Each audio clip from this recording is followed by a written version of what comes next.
বেসরকারি চাকরিজীবী রুশো 2016 সালের 5 নভেম্বর পুলিশের হাতে গ্রেপ্তার হয়েছিলেন। সরকার বিরোধী পোস্টে লাইক এবং কমেন্ট করার কারণে ডিবির এডিসি নাজমুল সুমন সাইবার উনি আমাকে অন্যায়ভাবে গ্রেপ্তার করেন। তারপর প্রায় 2 দিন আমাকে গুম করে রাখেন।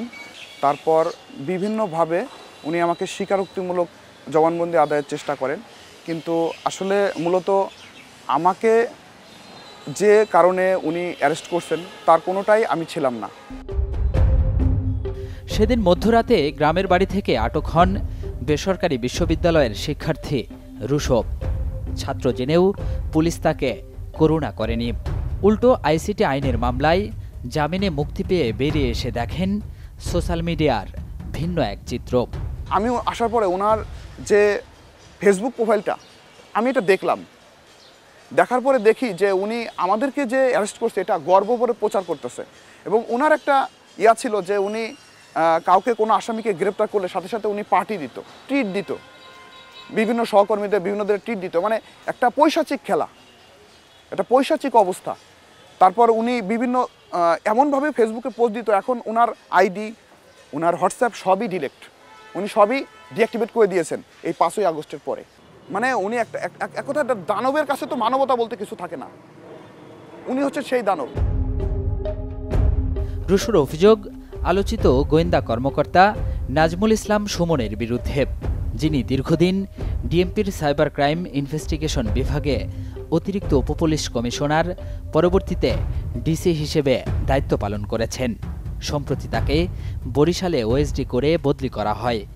শুধুমাত্র সরকারের বিরুদ্ধে কেউ কথা বলা, সরকারের কোনো খারাপ কাজের সমালোচনা করা। আমরা তো বলছি যে বিগত সরকারের আমলেও অনেক কাজই হয়েছে ভালো, সেটা আমরা মানে ভালো হিসেবে অ্যাপ্রিসিয়েট করছি, কিন্তু যেটা খারাপ সেটা তো আমরা বলতে পারি অ্যাজ এ সুনাগরিক হিসেবে। সেটাকেও উনি সহ্য করতেন না। ফজলুল করিম রুশোর অভিযোগ, লঘু পাপে তাকে গুরুদণ্ড দেয়া হয়েছে, যেটা আওয়ামী সরকারের দমনপীড়ন নীতিরই প্রতিফলন। আর এই বিরুদ্ধমত দমনে অতি উৎসাহ নিয়ে কাজ করতেন গোয়েন্দা কর্মকর্তা নাজমুল ইসলাম। এডিসি নাজমুল এই আওয়ামী জাহিলিয়াতের একজন দানব। এই দানবকে যদি আপনারা মানে আইনের আওতায় না আসেন তাহলে এই 24-এর আন্দোলন সফলকাম হবে না। আমি এই জাহিলিয়াতের যে দানব ছিল, আওয়ামী জাহিলিয়াতের যে দানব ছিল, এই দানবের আমি বিচার চাই।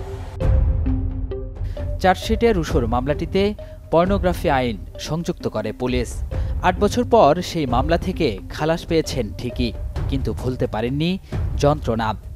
তাই গোয়েন্দা কর্মকর্তা নাজমুলের বিরুদ্ধে ক্ষোভের শেষ নেই। উনি ওনার অফিসে, ওনার কার্যালয়টিকে আমি বলবো, যদি ভুল না করে থাকি, সেটা ছিল একটি আওয়ামী লীগের কার্যালয়। উনি বাইরের সিভিলিয়ান দাঁড় করে সেই সিভিলিয়ানের সামনে অন্য সিভিলিয়ানকে টর্চার করত। বাংলাদেশের আইনে কিন্তু এটা পরিপন্থী। ফজলুল করিম রুশোর মতো এমন অনেক ভুক্তভোগীর সন্ধান পেয়েছে টিম সার্চলাইট। গোয়েন্দা কর্মকর্তা নাজমুল ইসলামের খপ্পরে পড়ে যারা অর্থবিত্ত, সময় তো বটেই, ন্যূনতম সামাজিক মানমর্যাদাটুকুও হারিয়েছেন, অথচ গুরুতর কোনো অপরাধে তারা জড়িত ছিলেন না। যে তার সাথে দেখা করতে যাই, তো তার সাথে দেখা করতে যাওয়ার মানে গিয়ে দেখি যে অলরেডি সে মানে অ্যারেস্টেড, এবং আমাকেও তখন হচ্ছে অ্যারেস্ট করা হয় আর কি। তার মাধ্যমেই তার মানে আমি যে যাচ্ছি, আমি যে কে, এইটাও তখন নাজমুল জানতো না। ঘটনা 2018 সালের। ব্যবসায়ী মাকসুদুর রহমান হঠাৎ খবর পান তার এক বন্ধুকে আটক করেছে গোয়েন্দা পুলিশ, কারণ তিনি ফেসবুকে ধর্মীয় উস্কানিমূলক বিভিন্ন পোস্ট দিতেন। সেই বন্ধুর খোঁজ নিতে ডিবি কার্যালয়ে গেলে মাকসুদুরকেও আটক করা হয়।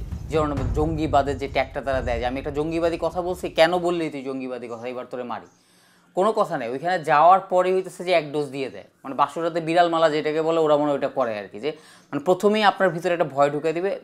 ব্যাপকভাবে মারধর করছে আমাকে, মানে মানে একটা লাঠি নিয়ে আন্ধাগন্ধা মারা যেটাকে বলে, মানে এইভাবে মানে হাত হ্যান্ডকাপটা হইতেছে যে হাত এইভাবে দিয়ে হইতেছে যে মানে পায়ের নিচেও মারছে, এখানে হাঁটুর মধ্যে মারছে, পায়ের নিচে মারছে, এবং হচ্ছে যে মানে মানে আন্ধাগন্ধা মারা যেটাকে বলে, আন্ধাগুন্দা। এবং আমার ওইখানে ওই মাইরে হইতেছে যে আমার এইখানে একটা বাড়ি খেয়েছিলাম, ওই বাড়ি আমার ব্যথা মানে এই কয়েকদিন আগে গেল, প্রায় 4-5 বছর 6 বছর পরে কয়েকদিন আগে এই ব্যথা গেল আর কি। তো বিষয়টা হচ্ছে মানে ওইখানে নেওয়ার পরে আপনার কোনো কথা বক্তব্য মানে বিষয়টা হচ্ছে এখানে যে বিষয়টা দেখার যে আপনি কি মানে এটা ওরা একটা একটা একটা ইনস্টিটিউশনালাইজ একটা করে ফেলছিল বিষয়। প্রায় 1.5 মাস গুম করে রাখা হয়েছিল মাকসুদুর রহমানকে। পরবর্তীতে সন্ত্রাস বিরোধী আইনের মামলায় 18 মাস কারাভোগ করেন, যে মামলায় মাকসুদের বিরুদ্ধে সোশ্যাল মিডিয়ায় ধর্মীয় ও সন্ত্রাসবাদে উস্কানির অভিযোগ আনা হয়েছিল। ক্ষমতায় বুঁদ হয়ে যাওয়া গোয়েন্দা কর্মকর্তা নাজমুল শুধু বিরুদ্ধমত দমনেই সক্রিয় ছিলেন না, সাইবার অপরাধ ঠেকানোর নামে আপোষ মীমাংসার দরবারও বসিয়েছিলেন তিনি।